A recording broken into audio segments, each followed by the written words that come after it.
llegar, Miguel, vía electrónica, de Enrique Krauss, una crítica que hacen los presidentes de la República del 1982 a la fecha, de López a López, de López Portillo a López Obrador.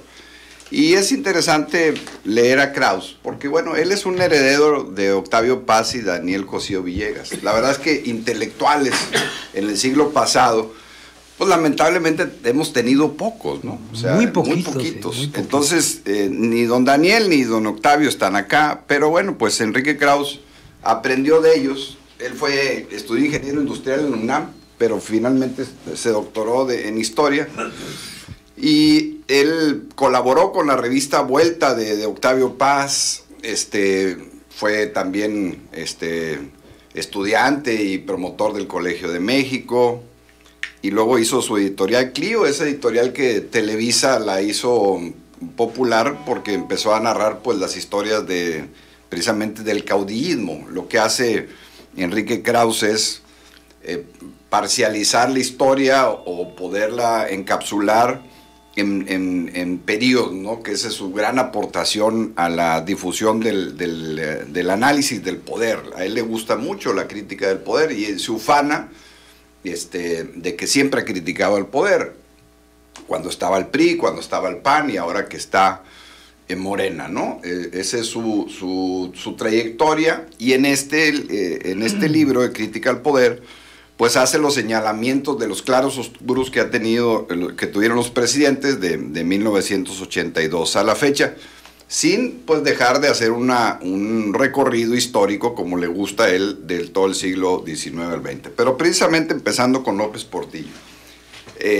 Aparte de que lo tasa de frívolo y de que hubo muchas inconsistencias en el gobierno de López Portillo, lo que señala ahí precisamente que rescato es el tema de la reforma electoral, de la que ahora hablamos. O sea, una de las cosas que aportó ese gobierno fue la reforma que se hizo en el 77, la reforma de Jesús Reyes Heroles. Esta reforma que permitió que hubiera diputados de partido, y que a una crítica de que el PRI ganaba todas las elecciones, todos los procesos electorales, pues no había representación en las cámaras locales y federales de la oposición, hasta que no se hizo esa reforma en el 77, que se concretó en el 79, y que los diputados del PSUM y de otros partidos de izquierda empezaron a llegar, ¿te acuerdas del PSUM? Que empezaron a llegar a las cámaras, ¿no? Y luego después empezaron a ganar pues espacios en los gobiernos, ¿no? Entonces esta larga lucha pues se fue cristalizada en ese gobierno, en donde la gran crítica que le hace Krauss a López Portillo fue que cuando vino la devaluación, él dijo: yo soy responsable del timón, pero no de la tormenta. Y Krauss le dice, y con cierta razón: a ver, tú eres el responsable de la tormenta y del timón. Y eso tiene razón. Un presidente no se puede deslindar en cuestión de decir, no, pues es que esto me llegó de fuera, fue una crisis de fuera, o yo no me esperaba eso. Tú tienes el timón y tienes que tomar la responsabilidad y tomar las decisiones ante los vaivenes que se te presenten.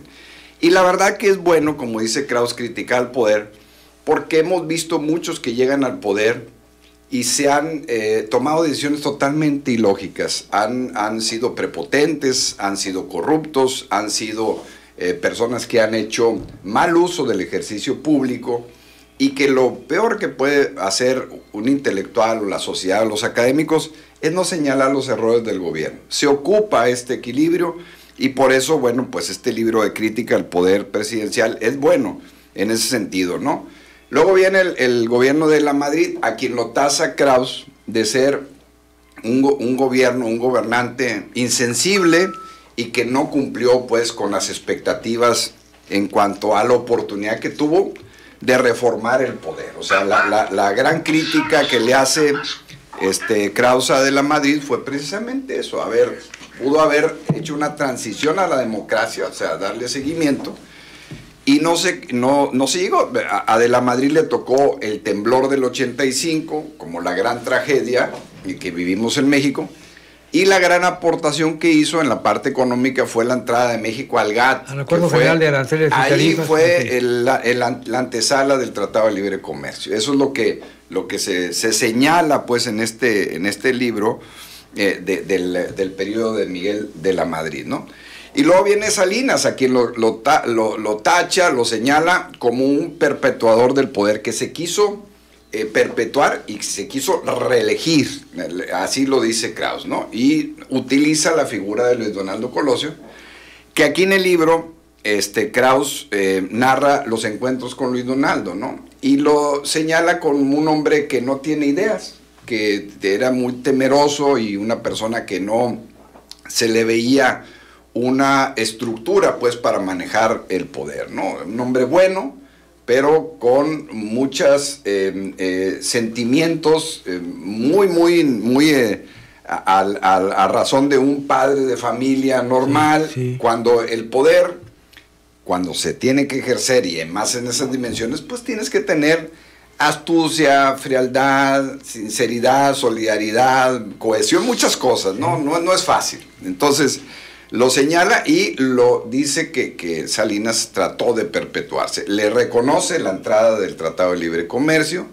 le señala los temas que fueron trágicos para México, como el levantamiento del ZLN, la muerte propia del cardenal Posadas, la propia muerte de Colosio y luego de Ruiz Massieu. Digo, los presidentes de México, bueno, pues digo, es difícil esa responsabilidad. Dos han terminado muertos, uno Obregón y otro Colosio, que ya estaba a punto de ser, y señala en este sexenio de Salinas eso Krauss. Y luego pasa al sexenio de Zedillo, a quien le reconoce esa transición a la democracia, ¿no? Que no se metió a ser un presidente que manejara el partido, sino que hace lo que llamó la sana distancia, en donde da pues cabida y oportunidad a que se haga una alternancia, ¿no? Y recuérdense que pues ahí donde se hizo la reforma constitucional del artículo 82,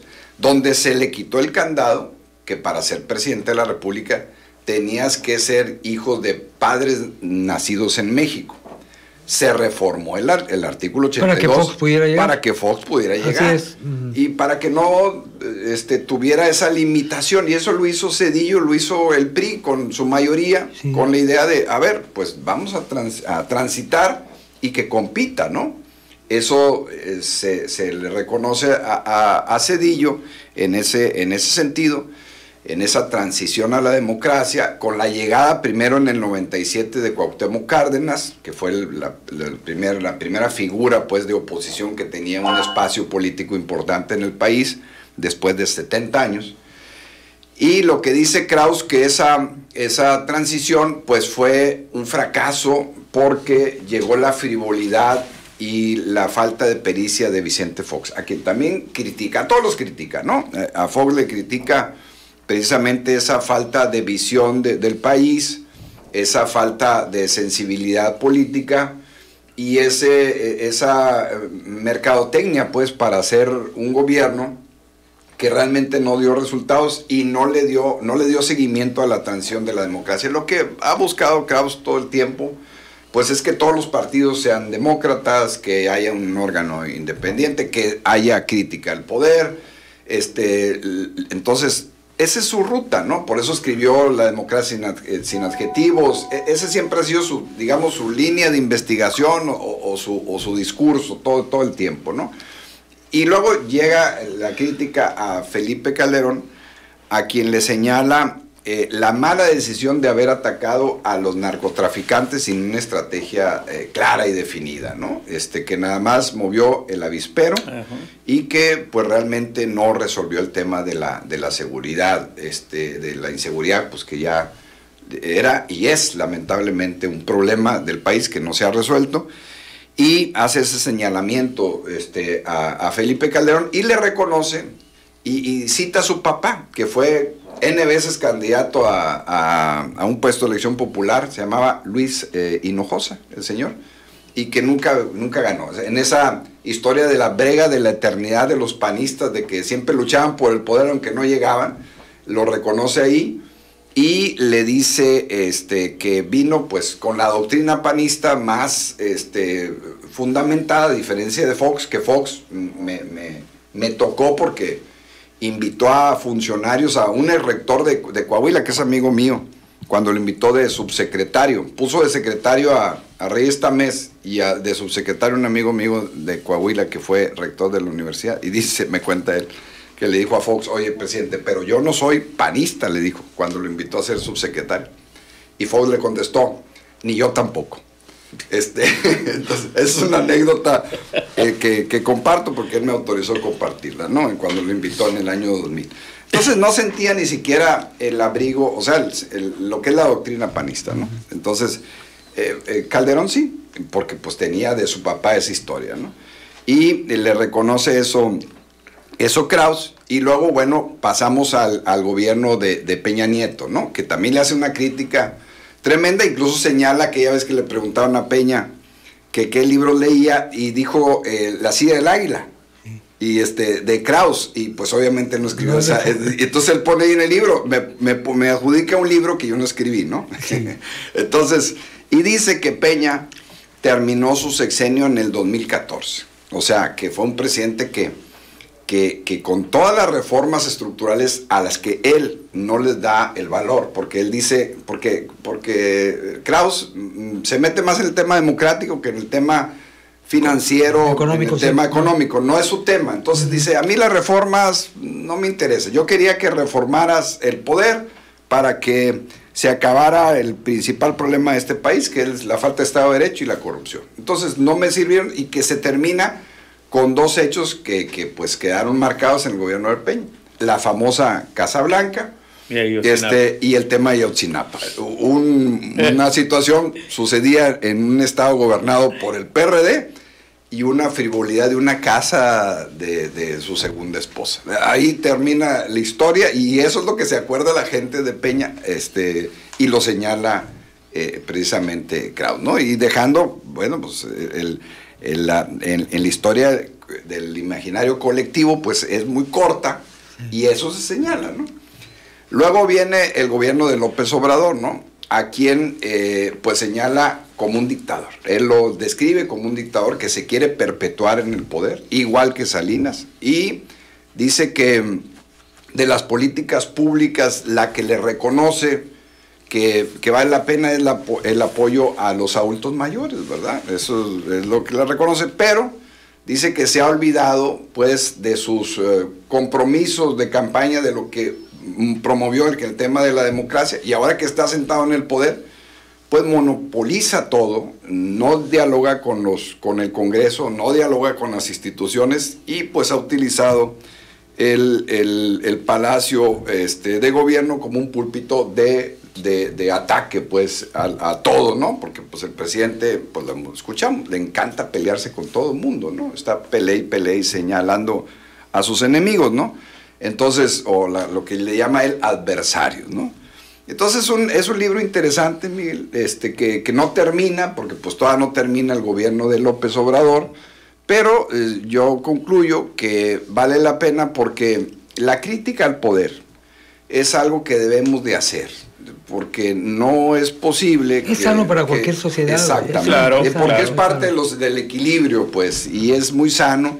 Incluso los gobernantes ocupan que les digan lo que está mal, porque alrededor de ellos tienen 100 o 1000 o 100,000 gentes que le están diciendo por lisonja o por conveniencia que todo lo hacen los bien. Cortesanos, maestro. Exactamente. Los cortesanos que te echan correcto, a perder todo. Exactamente. Entonces, alguien de fuera de la academia, de los medios de comunicación, de la parte intelectual, de la sociedad civil, pues hay que hacer esta crítica al poder para el equilibrio, pues, de la sociedad, y que la participación democrática se dé en un sentido de que, pues, ejerzamos nuestra libertad de expresión, nuestra libertad de crítica, y que el gobierno pues haga lo mejor, que es lo que queremos todos los ciudadanos, lo mejor posible, el mejor uso de recursos, la mejor aplicación de los mismos, y que haya respeto, ¿no? En todos los sentidos. Entonces es un buen libro, como otros que ha tenido Kraus, y bueno, pues es un intelectual que seguimos, que es el de los vigentes pues del siglo pasado,